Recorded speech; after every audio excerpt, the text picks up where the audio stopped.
Tadi kita sudah jelaskan bagaimana motivasi berbisnis dalam konvensional. Apakah sama motivasi bisnis dalam konvensional dan syariah?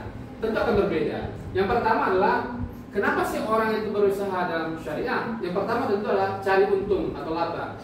Ya, 9 di antara 10 pintu rezeki itulah berdagang. Jadi ini Masya Allah luar biasa dari sekalian. Jadi apa tadi nak? 9 di antara 10 pintu rezeki adalah berdagang. Maka tingkat tawakal pengusaha dalam Islam itu lebih tinggi dibandingkan pekerja. Ya? Jadi hanya satu pintu rezeki bagi pekerja, namanya gaji.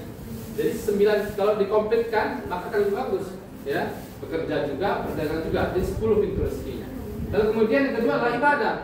Dagang itu kan ibadah, bikin orang memudahkan orang lain, ya, menjual apa yang orang butuhkan, lalu membuat orang bisa bekerja dan berbagai macam. Jadi ibadah luar biasa. Jadi kalau niat di ibadah maka untungnya dapat, ya, berkahnya dapat dan berbagai macam. Yang ketiga adalah pekerjaan mulia. Allah halalkan dagang, Allah harapkan riba. Wa halallahu al-bai' wa harrama riba. Allah halalkan jual beli, Allah haramkan riba. Tapi tidak jarang kemudian kita takut jual beli, nyaman bermain riba. Salah atau benar? Ya kan? Kenapa takut? Karena memang betul. Kita masih ingat dalam bisnis itu dihadapkan pada 3. Apa harapannya anak kalian masih ingat? Pengusaha itu dihadapkan pada 3. Yang pertama adalah untung, yang kedua impas, dan yang ketiga rugi. Nah, inilah yang ditakutin oleh orang lain. Ditakutin kenapa? Karena kalau jadi pengusaha itu kadang-kadang impas, kadang-kadang rugi. Tapi tidak mungkinlah dia bermimpi jadi rugi, tapi mimpi menjadi untung. Nah, berbeda dengan pekerja yang pasti untung. Nah, kira-kira demikian. Lalu kemudian Nabi Muhammad dan 7 para sahabat dan banyak lagi para sahabat Nabi yang lainnya adalah seorang pengusaha. Dan Masya Allah luar biasa. Mana lebih lama Rasulullah jadi pengusaha dibandingkan Rasulullah menjadi Rasul? Lebih lama. Umur 13 tahun Rasulullah sudah melakukan perjalanan bisnis antar negara.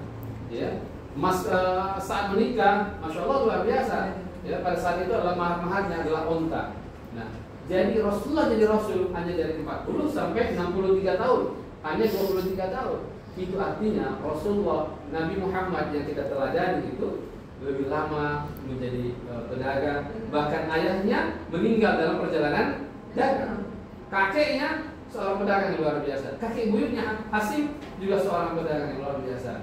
Oleh karena itu, kira-kira dari sekalian, adik-adik adalah kita semua mengagumi Rasulullah dan berharap mendapatkan syafaat dari Rasulullah. Kira-kira kalau kita tidak menekuni dunia dagang ini, kira-kira sempurna tidak seperti Rasulullah? Ada seakan-akan tidak ada yang kurang sempurna. Oleh karena itu, tekunilah ini, mudah-mudahan adik-adik sekalian menjadi Khadijah yang tren dan insya Allah menjadi pengusaha-pengusaha yang bermanfaat bagi diri dan keluarga dan Islam dari Indonesia.